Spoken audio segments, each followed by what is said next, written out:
is the devil and Satan, has blinded the eyes of them which what? Believe not. Least unless the light of the truth of the glorious gospel of the demonstrated life recorded in the scripture of Christ, who is the image of the perfect picture of God, should shine or be revealed unto them. Everybody that's been on the sound of my voice this morning for this last hour, they can't see what God is trying to tell us today plainly. It's because their heart ain't right. All right, all right. Okay, they don't want to believe it. Because there's some stuff in there that they don't agree with. Mm-hmm. Some of them don't believe that 318 men destroyed a whole nation. All right, all right. Some of them don't believe that 300 men destroyed a multitude. Mm-hmm. With a lamb, they ain't have to fight. Mm-hmm. But that's what God said. All right. But a lot of folks ain't going to believe it. You understand what I'm saying? Mm-hmm. Because it's divine. You got to be spiritual. Mm-hmm. Jude 1 and 5. And the last scripture is Revelation 2 and 21 and 7. Jude 1 and 5, the last scripture is Revelation 2, 21 and 7. Jude 1 and 5. I will therefore put you in remembrance now, God will remind us of something. Folks didn't believe in the past, our ancestors. Though you once knew this, how that the Lord, having saved,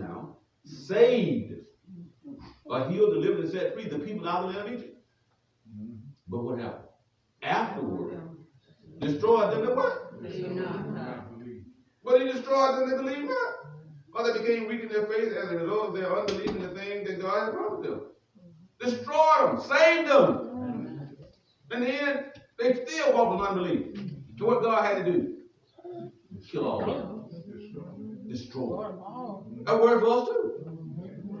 Do we ever get to a point in our life that we don't want to believe God and obey God? He's going to destroy us.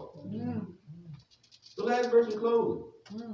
Last verse in closing reveal where all of those that fainted or gave up on what God had promised them when the adversary or the enemies came against them are now. He's going to tell them where they're at.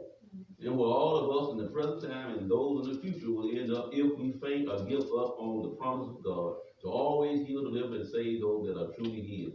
And where those that remain strong in their faith or does not give up on God and His promises when the adversary or the enemy comes against us through trouble, sickness, hardship, or death. God going these few verses, God going to show us where those that stay strong in their faith when trouble comes, death, whatever, and He's going to show us where those that give up on the faith when trouble comes. Because trouble can come to everybody.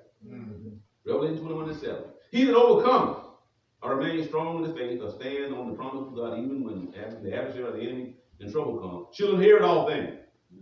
And I will be his God. And he shall be my son. He's talking about daughter too. Okay? I will be his sons and daughters of God and live with them, his son Jesus Christ, and the holy angels forever. But the fearful, and unbelieving of those that faint or give up on their faith in what God has promised when trouble, hardship, sickness, and death come. And the abominable and murderers and whoremongers and sorcerers and idolaters and all lies to have their part in what? The lake of fire and brimstone, which is what? The second death. So you in church, you're doing pretty good. You might be singing in the choir. Okay, you might be preaching in the pulpit. You might be pastoring church. But you really don't believe. All right, all right. Because you ain't doing that. Something about you ain't right. You might well be a witch. You might well be a sorcerer. All right. You might well be a whoremonger. Because this is the best it's going to get for you. All right. Hear me? Because those people that don't believe going to end up in the same place with those folks. So you have wasted your time. If you don't want to believe God and obey His word, you might well eat, drink, and be merry. You might well stop coming to church. You might well stop reading the Bible. You might well stop working, trying to honest living, go out there and steal and kill and try to get everything you can.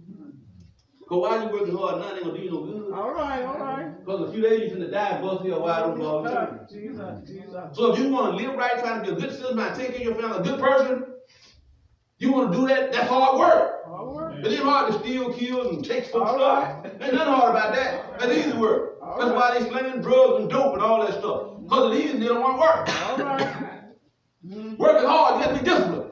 That's it. You got to go to sleep on time. You got to get up on time. Yeah. You got to work with your hands. You got to learn stuff. You got to submit to folks. Work is hard. All right. All right. But still, taking other folks' stuff ain't hard at all. All right. And doing illegal activity ain't hard at all. It's easy. So if you ain't going to live right, do what God say do. You're a fool. Jesus. A fool said his word. Because that's what they saying. They don't believe. I pray that y'all learn something. You know, I pray that word bless you. I know if you receive it, it will help you because the Bible is telling me trouble comes. All right. God bless you. You get my prayer. Amen. Now we're going to prepare for our tithe and our offering. Amen.